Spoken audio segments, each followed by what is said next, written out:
Hello and welcome to Build Back Better. I'm Dawn Lyle from For the Region. Today I'm excited to be talking to Eifion Williams, who is the CEO of Circular Economy Wales, a community interest company campaigning for all things circular economy across Wales. Eifion, thanks for joining us. Welcome. Hi Dawn, very pleased to be here. Very excited to share with you some of the things we've been doing over the last 2 years. Loads to talk about. You're involved in so many things. Tell us a little bit about Circular Economy Wales. What are you as an organisation? Constitutionally, we're a community interest company, and that really reflects our mission, which is a people's circular economy. So I'll invite viewers to Google, after this meeting. Let's concentrate on this the time being. But after the meeting, Google circular economy initiatives, and most of the time it'll be things happening in the corporate space, efficiencies within manufacturing and industry, which is great. It has to happen in every sector at all levels of society if we're going to have a full circular economy.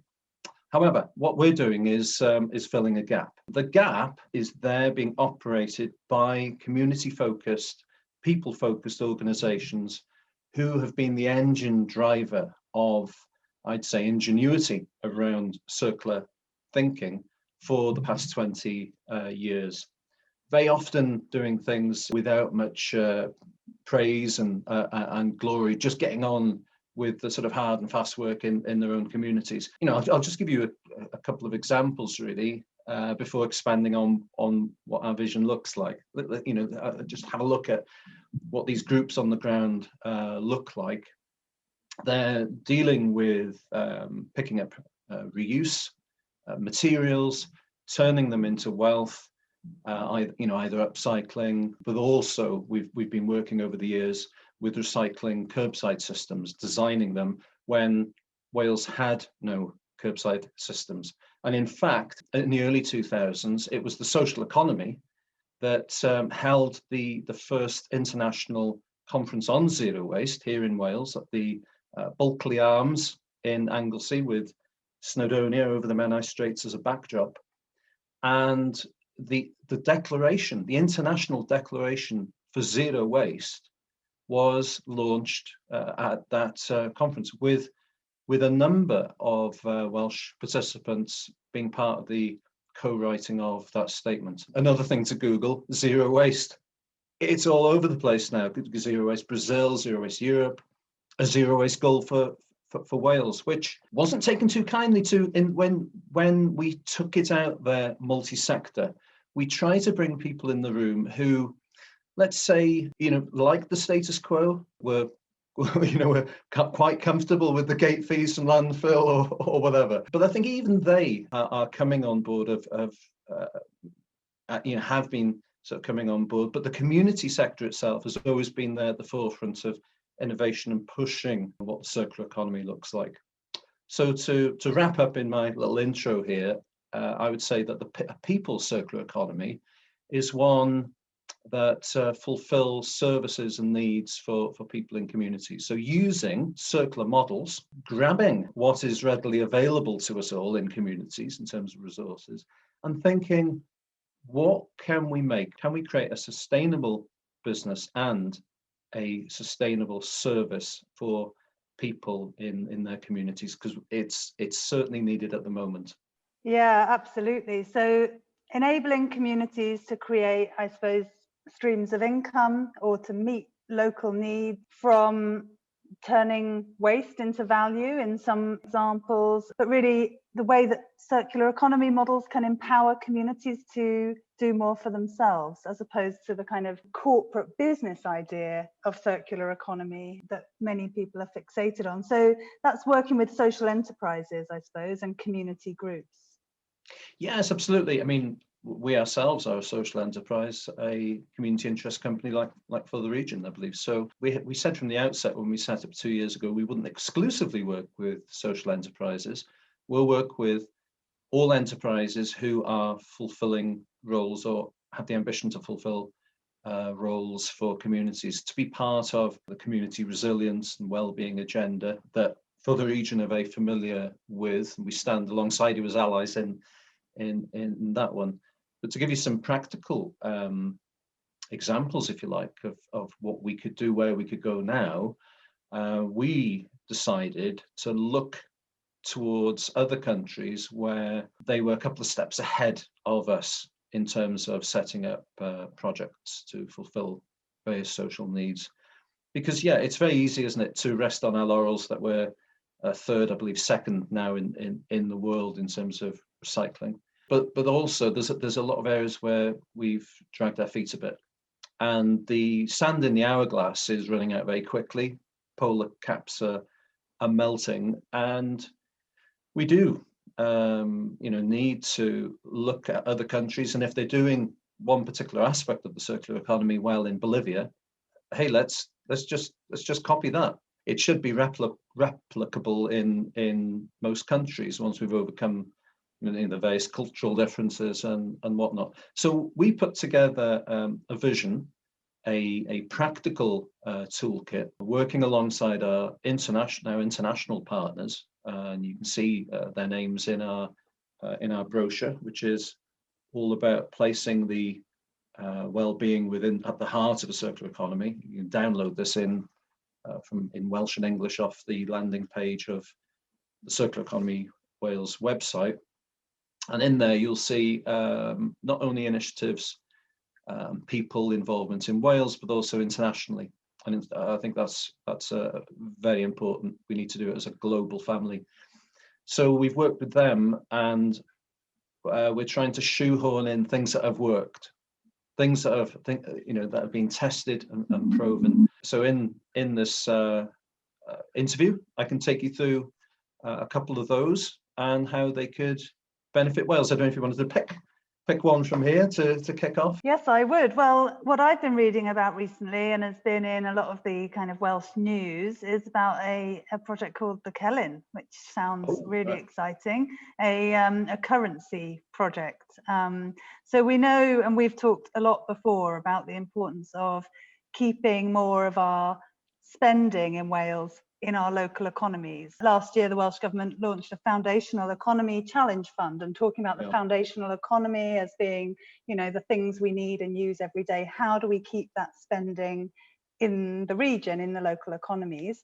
And so it seems to me that the Celyn project seeks to address that challenge. So tell us about all your work leading up to that. And I gather it's launched quite recently. Yeah, absolutely. It's very exciting. And, people might be asking, well, where does a complementary currency fit within your thinking of a circular economy? Well, at the end of the day, you can recycle 100%. But if those companies are collecting additional revenues and the share dividend is going over Offa's Dyke, could be enjoyed by somebody basking on an island somewhere in Barbados, well, probably not in COVID, but perhaps they'll buy their second yacht with all of our efforts from Wales. But really, this isn't the circular economy to me, and I know that wouldn't be the interpretation of the people of Wales's desires for a circular economy. If you were to sit down and speak to every citizen in Wales, I'm sure they would agree. So we thought, in that idea of circulating wealth, we thought, well, what are we getting at? Is it 100% recycled? Well, no, we want to retain wealth. The recycling is a means to an end. We want the profits from it, the opportunities from it, to also circulate within communities. But the Celyn is much larger, of course, than recycling initiatives. It aims to, within a club, if you like, of Welsh-based SMEs, community-facing businesses, there is an opportunity to shorten the mileage of supply chains. So there's a carbon saving there. In all of the models we've seen in Sardinia and in Switzerland, where they've been running this since 1934, we've seen examples there of additional liquidity, additional trade, because they're building up loyalties within in business-to-business transactions. Just to finish off on this one with the liquidity aspect, if you've got the option of utilizing some goods that you've got that are spare capacity, stuff that isn't being used on the back shelves in the back room, another business in a community in another part of Wales needs that, you can use that and sell it using Celyn and earn credits, and also purchase with those same Celyn, either that you've earned or with a credit line we're giving people. And by doing so, this utilization of the Celyn means that for a portion of your transactions, you're not using sterling, you're saving your sterling. That's why it's a parallel currency or complementary currency in that sense, because it actually makes your sterling bank account healthier. So this isn't Toy Town money. This is very real, and that's the economic benefit that SMEs in Switzerland have enjoyed since 1934. That extra cushion, something to fall back on, and in most cases, it levels out at around 10% of transactions are usually done with one of these systems where they're operational for a member. So it's not, it doesn't replace, it's not going to scare the horses, it's not a threat to conventional currency. It in fact enhances the economy, and importantly in Sardinia during the last downturn, it meant that community-facing businesses, many of them were saved because of that extra lifeline. That means jobs saved in local communities, and businesses that go back generations. So this is going to play a useful tool. So look out for the symbol there. It's in a pilot stage at the moment. So really, we're looking for people who are really going to support it and maybe be a bit patient with us as we, tweak and hone the systems. We're hand-holding groups through the process of using the web app. Yes, it's going to be a bit clunky in the first few weeks, and as it was in Sardinia 10 years ago. But we're in it for the long haul. The reason why we picked this particular system as opposed to a kind of Bristol pound model was that it's very adaptable. Our ambition is to offer this to members of the public in good time. Tell me how, if I'm a small business owner, so for example, I am a small business owner, I run a computer graphics company, right? We're a service-based business. How could a business get involved with Celyn? Is it particular types of company that it's going to suit? Or if I'm a sort of passionate local economy person and I run a business and I think, okay, I want to support this trial and this pilot, is it a matter of joining the community and offering a certain amount of services through the system? How would that work? Yeah, well, first of all, you jump onto the Celyn.Wales website. It's there in bold letters on the landing page. Join us, put your details in there. You wait for us to cluster together a critical mass of 10, 20 people so that we can have an online event to take you through the processes. That's how you would join. It's free at the moment because it's in a pilot stage. If we do bring in a charge, it would only be to maintain the system itself, nowhere near the bank charges and interest charges that going for loan finance to plug that gap would lead to. But you said you're involved in graphic communication and things like that. Well, you would join. Before taking you through the process of how it works and how to use that web app, we would look at what you've got in terms of spare goods and services to advertise on the portal. And the second question, what do you need? What goods and services do you need to run your business? Things that you just have to buy.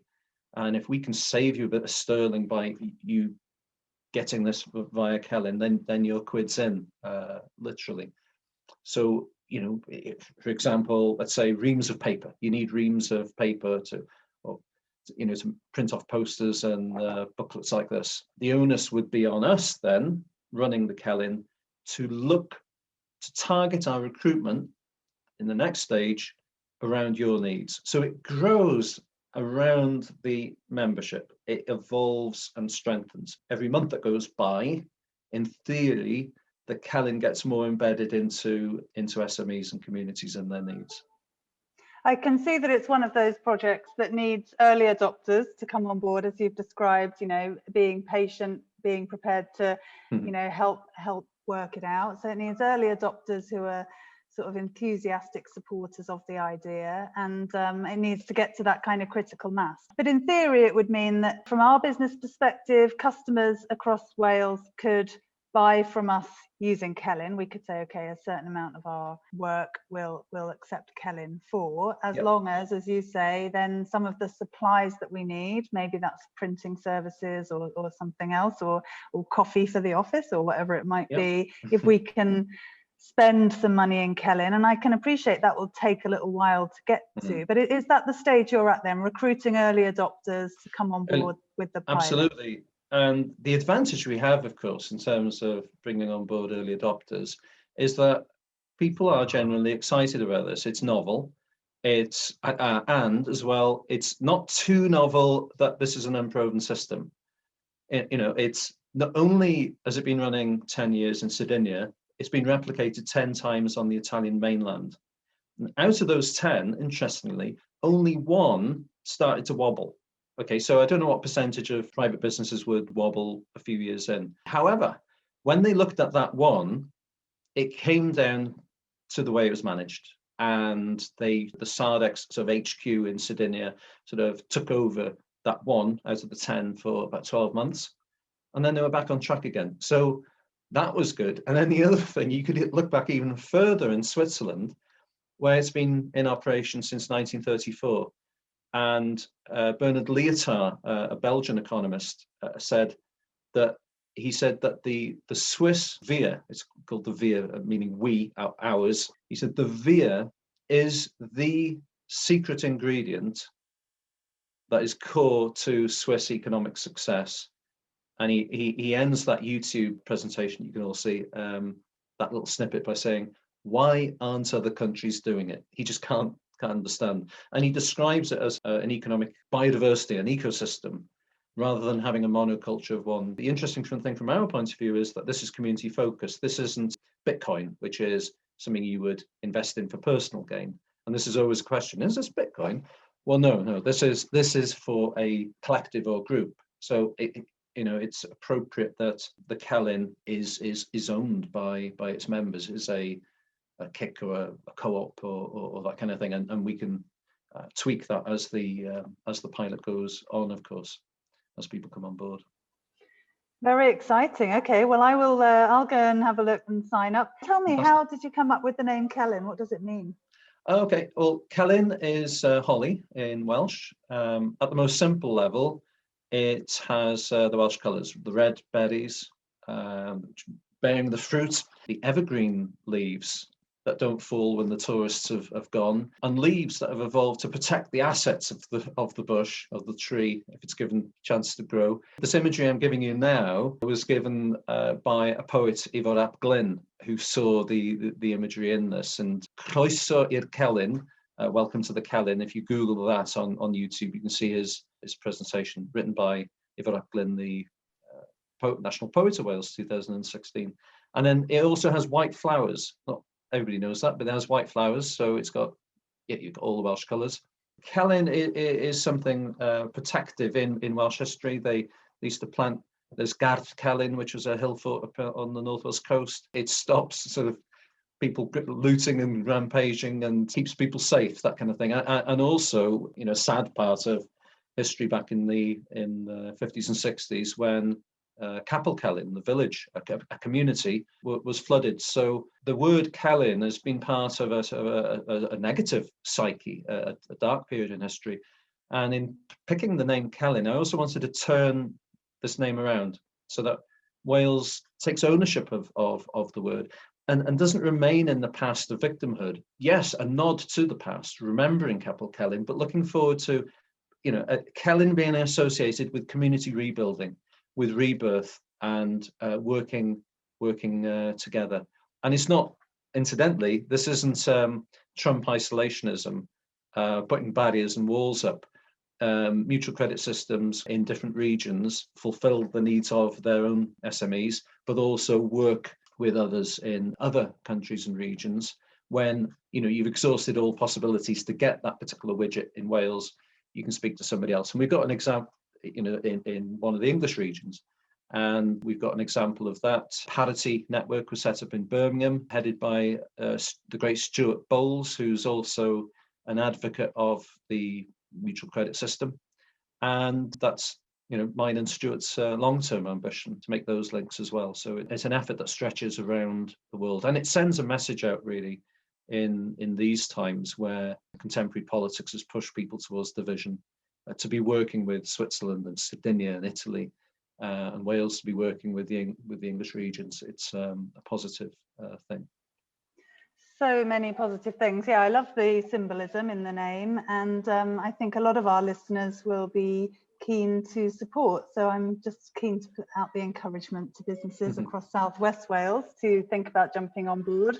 We'll certainly be doing so, and looking forward to seeing how this pilot develops. So yeah, best wishes with that, and we'll no doubt keep in touch. Let's talk then about some of the other, you call them blueprints. Let's come back to some of those other kind of community-focused circular economy projects, which offer opportunities for communities to kind of meet their own needs by embracing circular economy models. I was interested in particular, you've got various things here that really seem to meet the needs of communities. Talk to me about the community fridge, and then also starter packs for the homeless. Yeah, some great examples of that. Well, first of all, community fridge. We could see that this was being, England is stealing a march on this. They're doing incredible work, over 100 set up in the last 3 years, 97% of them still in operation, because they've got the development tools right. They've offered us those in an agency, those development tools. So we have those in partnership with them at our disposal to make them work. There have been a couple of community fridges set up in Wales already, 2 or 3, but we feel the number could be even more. It could be offered to all communities in Wales, because it's a light touch but numerous approach, if you see what I mean, rather than setting up a huge monolith to deal with everything in a region. This is small and accessible. We're positioned to be able to carry this forward. We're actively looking for funding so that we can just put a couple of people on the ground, perhaps one in the north, one in the south, to look after, to begin with, 5 or 6 community fridges each, and they have responsibility to build up from that. So that's what we're doing. We've applied a couple of times. Like any organisation looking for funding, we've had a couple of knockbacks that we've learned from. One of the things we've learned from is by us working with Hubbub and looking towards industry who have fridges, we've got deals now for free fridges. So this is a wonderful match fund that the capital item is free and up for grabs. What we desperately need is just a couple of people on the ground who can delve into this. It's just such a big problem, I think, for all of us, is that there is capital funding available, isn't there, for the capital costs, but very little funding available, it seems, for the people to actually do the work and spend the time. And that is that human input that is just so critical to all these projects, isn't it? Absolutely. That what you just said resonates with me hugely. I used to work for a grant funder called Environment Wales, and it offered a sort of doctor's kit bag in its day of different developmental grants.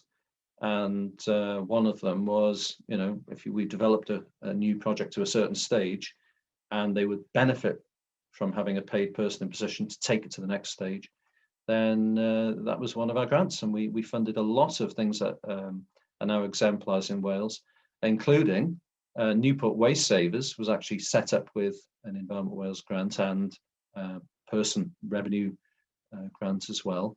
And that really, Newport Waste Savers has become the blueprint, and is by far it's the best example of community owned, high achieving recycling in the whole of Western Europe. And it's that's been sort of copied, if you like. We would certainly like to see the sector, community-facing sector, being able to access funds to develop a lot of the brilliant things that they're doing. One of the sector's frustrations is, when they're going for Welsh Government funding, that they need to have a local authority partner, because nobody in the social economy is offended by partnership.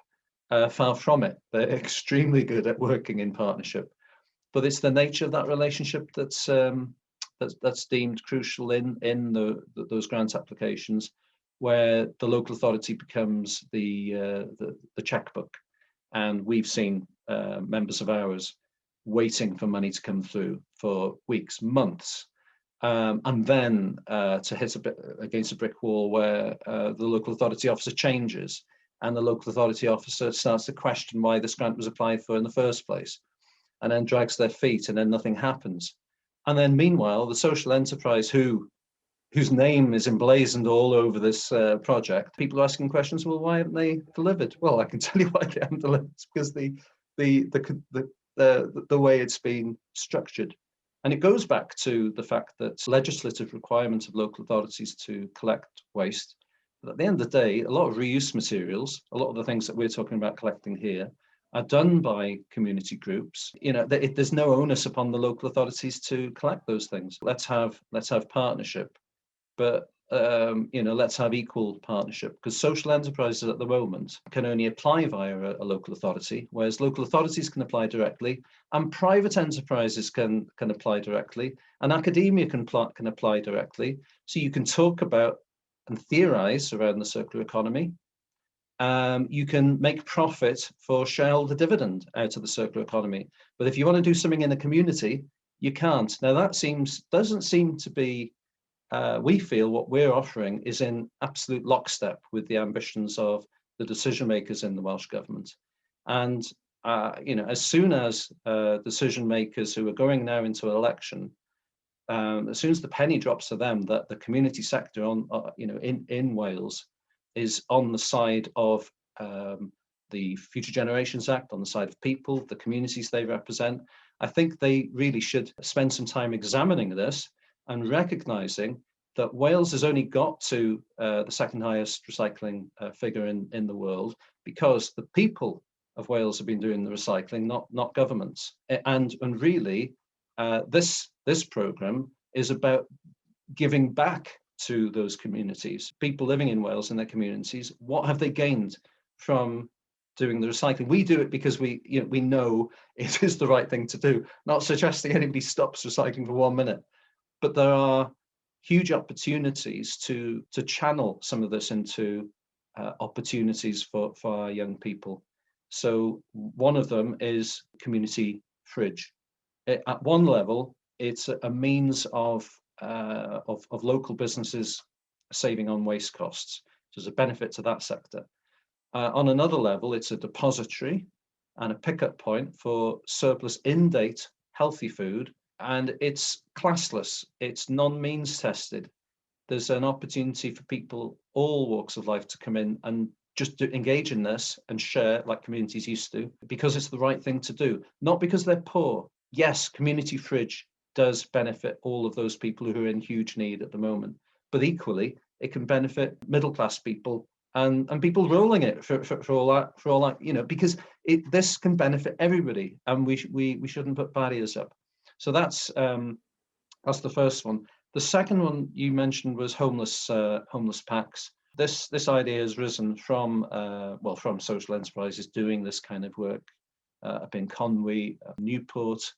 A lot of groups on the ground have been doing some incredible work around that, because they're dealing with a lot of reuse materials such as sofas, curtains, towels. All of these things can be put together in packs to furnish homes. We've already got the incredible Green Stream Flooring headed by Ellen Petts, who's one of our directors on the board. You've worked very closely with Ellen, I'm sure.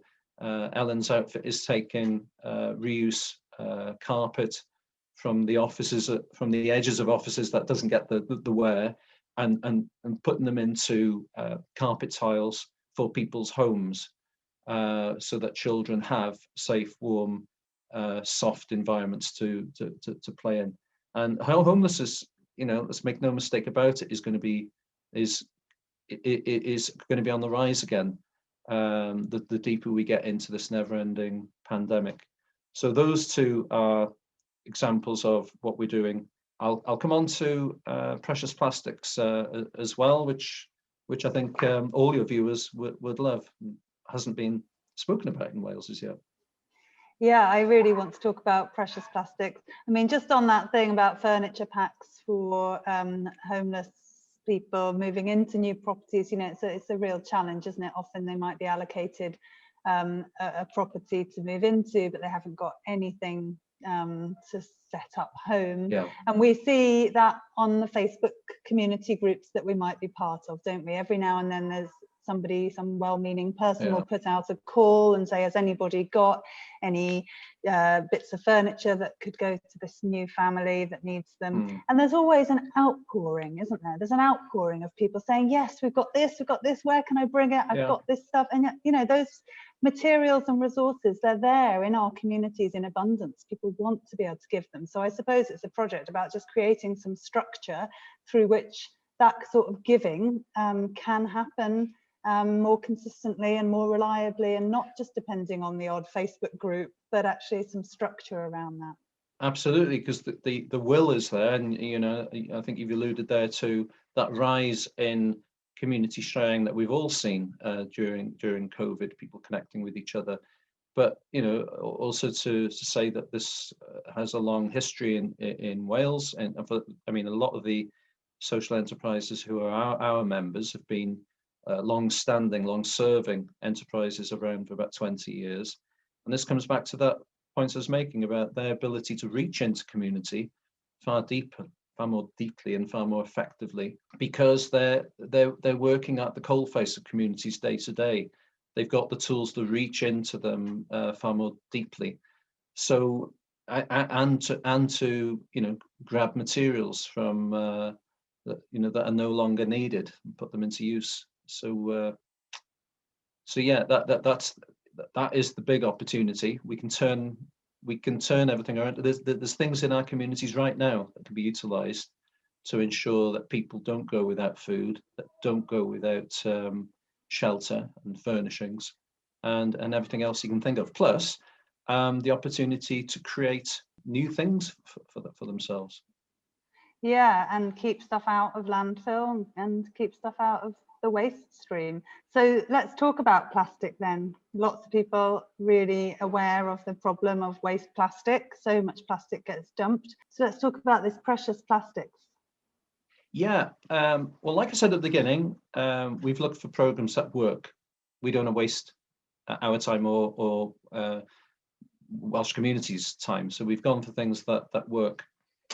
Precious plastic came out of the Netherlands.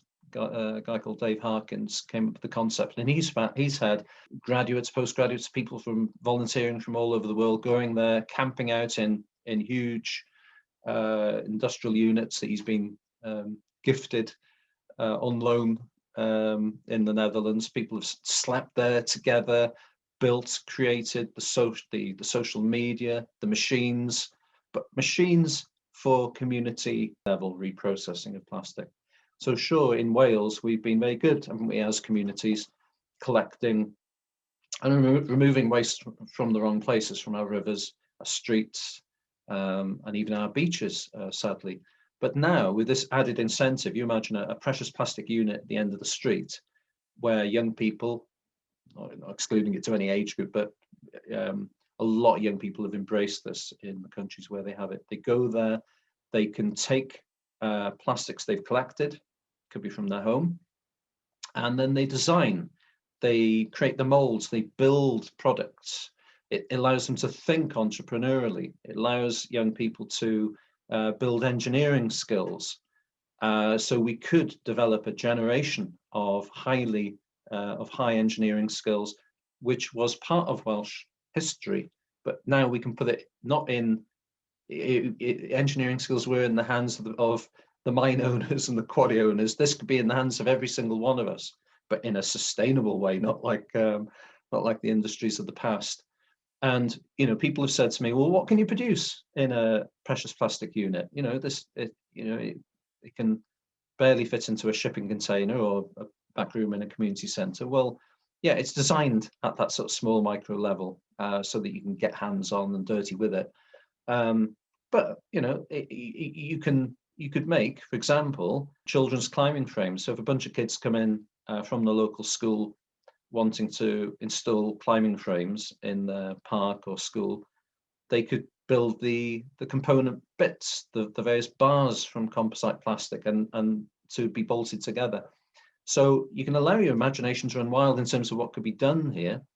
And the other thing, it instills the circular economy in them. Yes, applauding it happens in the corporate space, but it's putting it in the hands of a new generation, so that they're not just recycling, but the next generation can actually see the end result, hold the end result, benefit from it.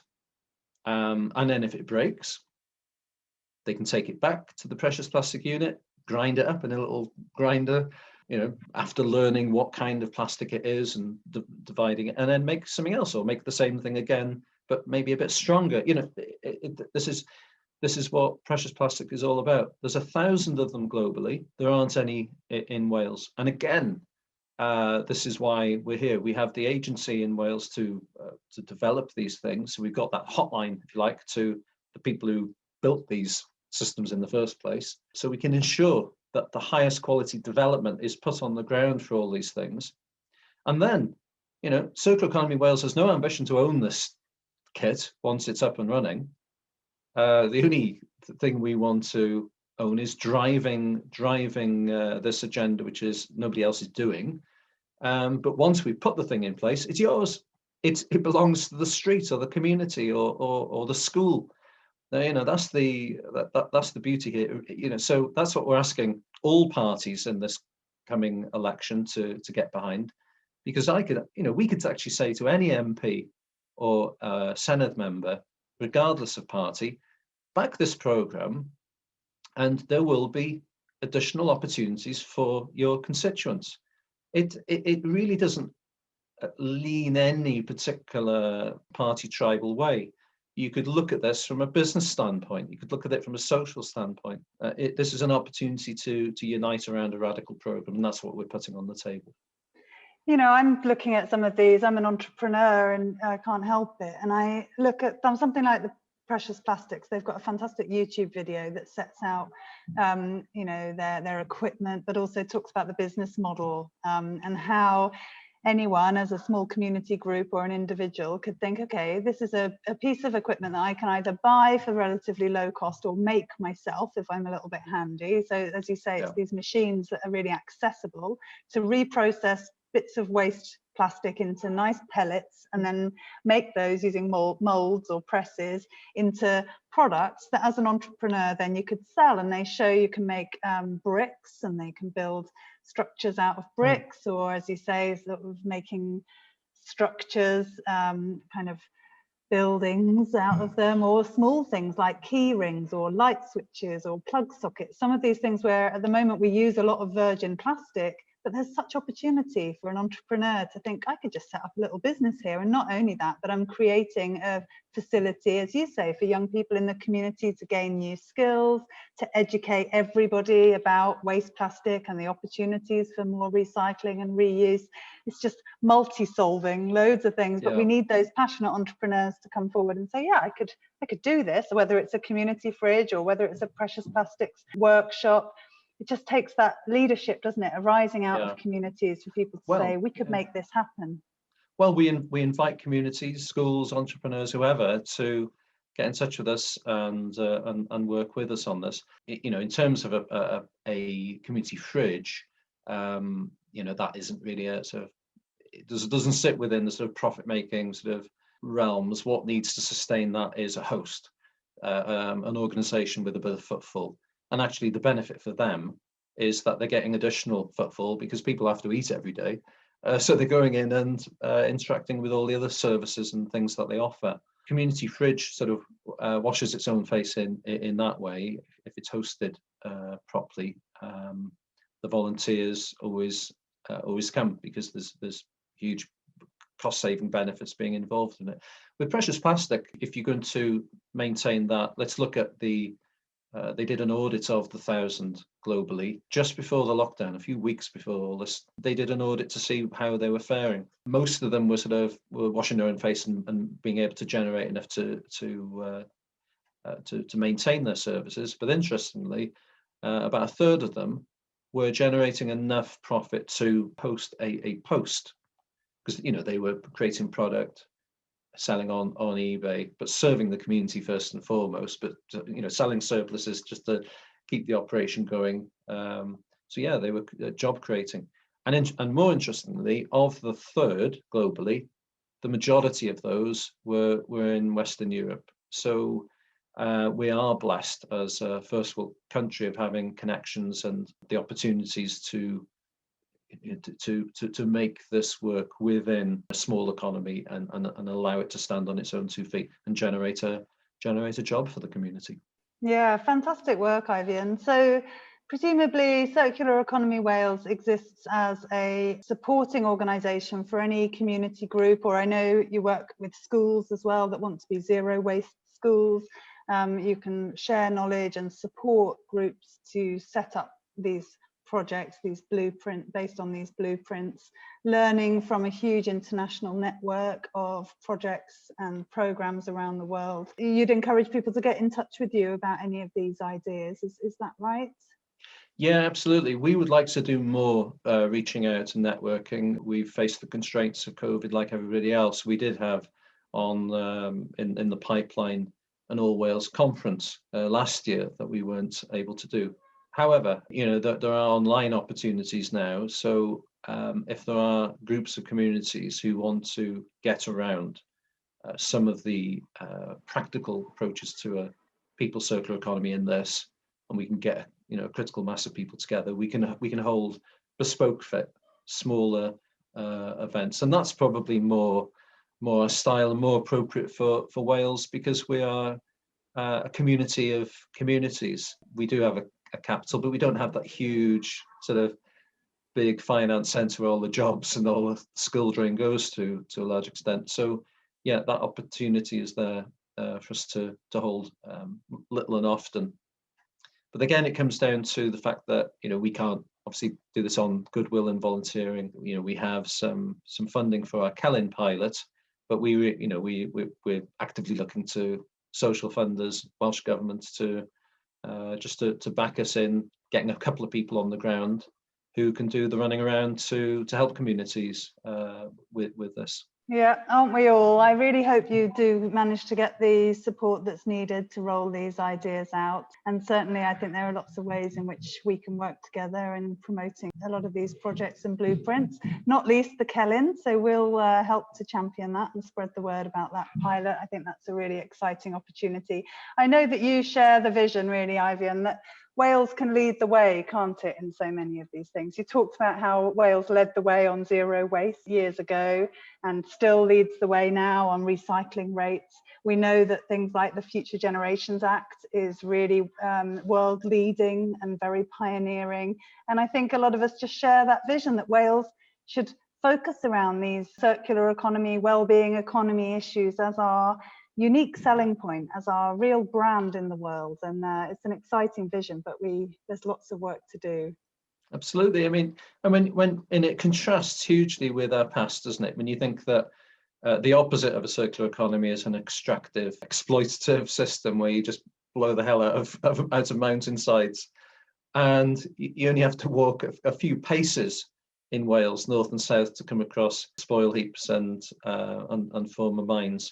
And it always hits me when I go for a walk in any part of Wales, or take any drive. I see these scars and think, well, what were we left with? Were those communities left any richer, any more sustainable? No, they were left with, they often dust on people's lungs, and you look to the past and it is a sorry state. But in stark contrast, Wales can now lead the world in terms of being a circular economy. So I think it's our past really that colours and drives that ambition, makes it more poignant, makes it more of a crusade with passion and meaning for people in Wales, because we know what our grandparents went through. And we also know that the economy, when there are downturns, it's usually elements of our foundational economy that start to fall by the wayside. The plant down the road withdraws, that a branch of a large global conglomerate disappears off the high street. And we need to build in resilience, utilizing the tools we have, and we need to do it in a far wider sense, not just around the circulation of material, but the circulation of energy, the circulation of people, talent and opportunities, the circulation of the wealth that we can generate here in Wales.